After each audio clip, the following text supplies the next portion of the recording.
18 सितंबर 2016 सुबह का अंधेरा अभी पूरी तरह छटा भी नहीं था जब कश्मीर के उरी सेक्टर में गोलियों और धमाकों की आवाज ने खामोशी को चीर दिया।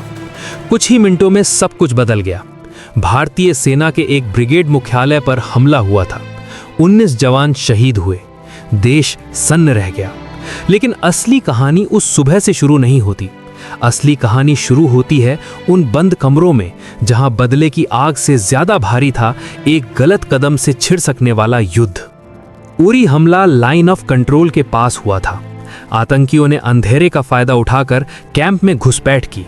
जांच में सामने आया कि हमलावर जैश-ए-मोहम्मद से जुड़े थे और नियंत्रण रेखा पार करके आए थे। देश भर में गुस्सा उबाल पड़ था। टीवी स्टूडियोज में बहसें तेज थीं, सड़कों पर प्रदर्शन हो रहे थे। हर तरफ एक ही सवाल था, अब क्या? लेकिन राष्ट्रीय सुरक्षा फैसले टीवी डिबेट से नहीं होते। दिल्ली में दक्षिण ब्लॉक की इमारत के भीतर बैठकों का दौर शुरू हुआ।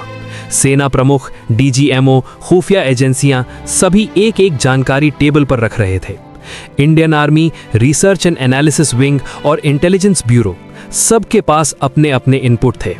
लेकिन गुस्सा पर्याप्त नहीं था। सबूत चाहिए थे, पक्की जानकारी चाहिए थी, क्योंकि जिस देश की बात हो रही थी वो भी परमाणु शक्ति था। खुफिया रिपोर्ट्स कह रही थीं कि एलओसी के पार कई लॉन्च पैड सक्रिय हैं। आतंकियों को घुसपैठ से पहले वहीं इकट्ठा किया जाता है। कुछ सैटेलाइट इमेजरी, कुछ इंटरसेप्टेड कॉल्स, कुछ ह्यूमन इंटेलिजेंस, टुकड़ों में तस्वीर बन रही थी। लेकिन क्या ये तस्वीर इतनी साफ थी कि उसके आधार पर सीमा पार कार्रवाई की जाए? हर इनपुट को 3-3 बार क्रॉस चेक किया गया। ड्रोन और सर्वेलांस उपकरणों से नई तस्वीरें ली गईं। रात के अंधेरे में विशेष इकाइयों ने एलओसी के नजदीक मूवमेंट बढ़ा दिया। लेकिन आधिकारिक आदेश अभी तक नहीं आया था, क्योंकि एक सवाल बार बार सामने आ रहा था। अगर जवाबी कार्रवाई हुई तो क्या सामने वाला देश चुप बैठेगा? भारत और पाकिस्तान दोनों परमाणु हथियारों से लैस। 1999 का कारगिल युद्ध अभी इतिहास में बहुत दूर नहीं था। हर रणनीतिकार जानता था कि सीमित कार्रवाई भी कभी-कभी नियंत्रण से बाहर जा सकती है। एक छोटी सी चिंगारी और फिर कैबिनेट कमेटी ऑन सिक्योरिटी की बैठकें देर रात तक चलती रहीं। सैन्य विकल्प टेबल पर थे, आर्टिलरी स्ट्राइक, एयर स्ट्राइक या फिर सर्जिकल स्ट्राइक। एयर स्ट्राइक का मतलब था हवाई सीमा का उल्लंघन, जो सीधा युद्ध का संकेत हो सकता था। आर्टिलरी का मतलब था खुली गोलीबारी।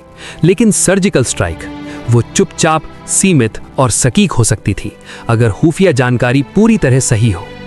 यहीं से असली परीक्षा शुरू हुई। लक्ष्य कौन सा? कितने आतंकी? वहां पाकिस्तानी सेना की मौजूदगी कितनी? रास्ता कौन सा सुरक्षित रहेगा? वापसी का प्लान क्या होगा? स्पेशल फोर्सेस की टुकड़ियां तैयार थीं। उन्हें ब्रीफ किया गया। नक्शे बार बार देखे गए। सैटेलाइट तस्वीरों पर लाल निशान लगाए गए। लेकिन हर अधिकारी जानता था जमीन पर हालात कागज से अलग होते हैं। 28 सितंबर की रात, अंधेरा गहरा था। एलओसी के पास हलचल थी, लेकिन सब कुछ चुपचाप।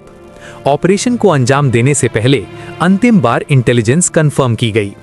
लॉन्च पैड्स पर गतिविधि की पुष्टि हुई। मौसम का हाल देखा गया। चांदनी कम थी, जो घुसपैठ के लिए बेहतर थी।